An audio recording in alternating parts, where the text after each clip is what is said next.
केस गळती खूपच वाढली आहे. भांग रुंदावत चाललाय. त्या ठिकाणी नवीन केस उगवतच नाहीत. केस खूपच कोरडे पडलेले आहेत.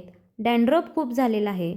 तर अशा पद्धतीच्या सर्व समस्यांवरती हा एक रामबाण उपाय आहे. अजिबात वेळ न घालवता व्हिडिओला सुरुवात करूया. तर सगळ्यात पहिल्यांदा आपल्याला लागतील ती जास्वंदाची फुलं. जास्वंदाची पानं आणि फुलं दोन्हीसुद्धा आपल्या केसांना मजबूत करण्यासाठी मदत करतात. शिवाय केस गळतीसुद्धा थांबते. त्यानंतर आपण घेतलेली आहेत ही लिंबाची पानं. कडुलिंबाची ही पानं आपल्या केसांसाठी खूप फायदेशीर आहेत. त्यानंतर घेतलेली आहेत जास्वंदाची पानं. या पानांमुळे केसांना शाईनसुद्धा खूप छान येते आणि केस मुलायमसुद्धा होतात.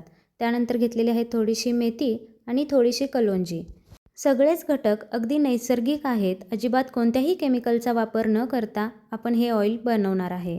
हे ऑइल बनवण्यासाठी सगळ्यात महत्त्वाचा घटक आहे तो म्हणजे कढीपत्ता आणि पॅराशूटचं तेल. प्रत्येकाची केस गळतीची कारणं ही वेगवेगळी असू शकतात. त्यामुळे यामध्ये तुम्ही अजून काही घटकसुद्धा ॲड करू शकता, ज्यामध्ये आवळा आहे, ॲलोवेरा आहे, कांदासुद्धा कापून टाकू शकता.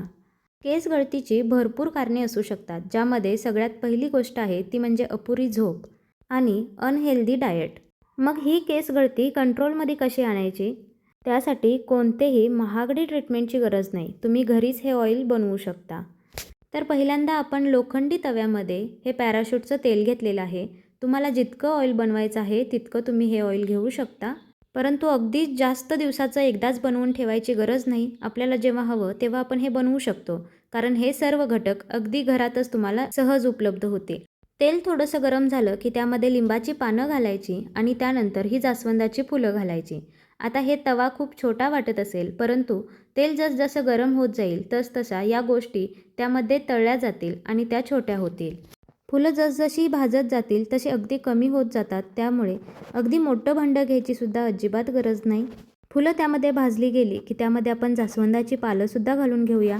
अधूनमधून सारखं चमच्याने त्याला ढवळत राहायचं, म्हणजे एकसारखं हे सगळे जिन्नस जे आहेत ते व्यवस्थित त्यामध्ये भाजले जातील. आता कढीपत्ता टाकत असताना जास्वंदाची पानं एका साईडला थोडीशी ओढून घ्यायची आणि मग तेलामध्ये हा कढीपत्ता घालायचा.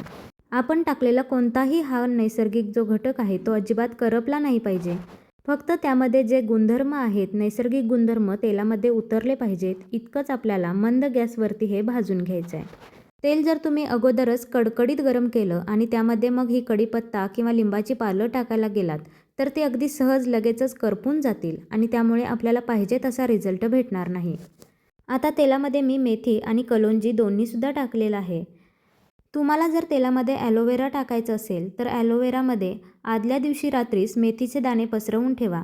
दुसऱ्या दिवशीपर्यंत मेथीला चांगले कोंब येतात आणि तसं तुम्ही ॲलोवेरा यामध्ये वापरू शकता. किंवा मग असाच ॲलोवेराचा गर काढून यामध्ये तुम्ही घातला तरीसुद्धा चालेल.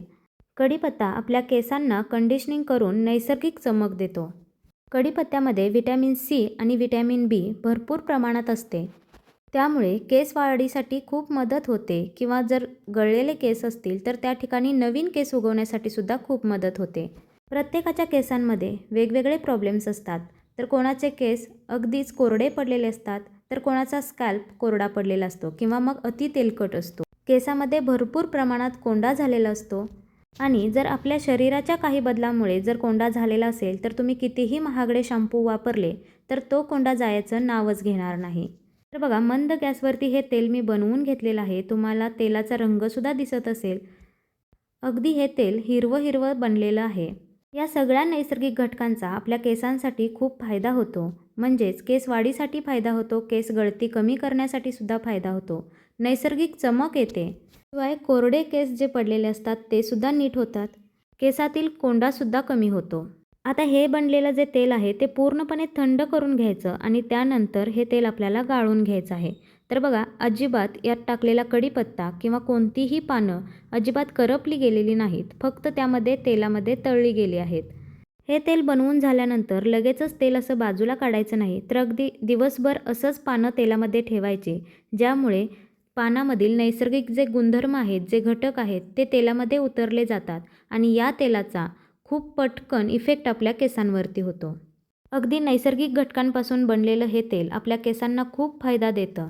आपण बऱ्याचदा बघतो की अगदी महागड्या ट्रीटमेंटसुद्धा केसांसाठी केल्या जातात. वेगवेगळे महागडे शॅम्पू, कंडिशनर वापरले जातात, परंतु जसं पाहिजे तसा इफेक्ट आपल्या केसांवरती दिसत नाही. अगदी केस गळती चालूच राहते, केसामध्ये कोंडासुद्धा होतो. परंतु केस गळती जर तुम्हाला थांबवायचीच असेल तर अनहेल्दी डाएट हे तुम्हाला अवॉइड करावंच लागेल. शिवाय आपली झोप पूर्ण होणे खूप गरजेचं आहे. प्रत्येकाच्याच बिझी शेड्यूलमुळे आपण केसांकडे जास्त लक्ष देत नाही, परंतु अगदी 30 ते 40 मिनिटं फक्त हे तेल आपण जर केसांवरती लावून ठेवलं तर याचा खूप छान रिझल्ट तुम्हाला येऊ शकतो. या तेलाचा वापर करत असताना आठवड्यातून 3 वेळा हे तेल आपल्याला केसांना लावायचं आहे. अगदी छान या तेलाने केसांच्या मुळाशी मालिश करायची आहे, ज्यामुळे स्कॅल्पवरती झालेला डॅन्ड्रफसुद्धा निघून जाईल.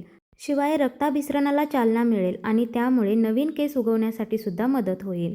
तर या तेलाचा रंगसुद्धा बघा, अगदी नैसर्गिक रंग आलेला आहे. आपण कोणतेही मार्केटमधून तेल आणतो त्यावेळी त्यामध्ये थोडे का होईना बाकीचे घटकसुद्धा मिसळले गेलेले असतात, परंतु अगदी नैसर्गिक घटकांपासून घरच्या घरी हे हेअर ऑइल तुम्ही तयार करू शकता. या तेलामुळे केस गळती तर कमी होईलच, शिवाय केस चमकदार आणि मुलायमसुद्धा होतील. तसेच केसातील कोंडासुद्धा निघून जाईल. तर अगदी सगळ्या घटकांनी परिपूर्ण गुणधर्म असलेलं हे तेल तुम्ही नक्की बनवून बघा, याचा तुम्हाला नक्कीच फायदा होईल. तर आजचा हा व्हिडिओ तुम्हाला कसा वाटला हे कमेंटमध्ये नक्की सांगा. व्हिडिओ आवडला असल्यास व्हिडिओला एक लाईक नक्की करा व चॅनलला सबस्क्राईब करायला मात्र अजिबात विसरू नका.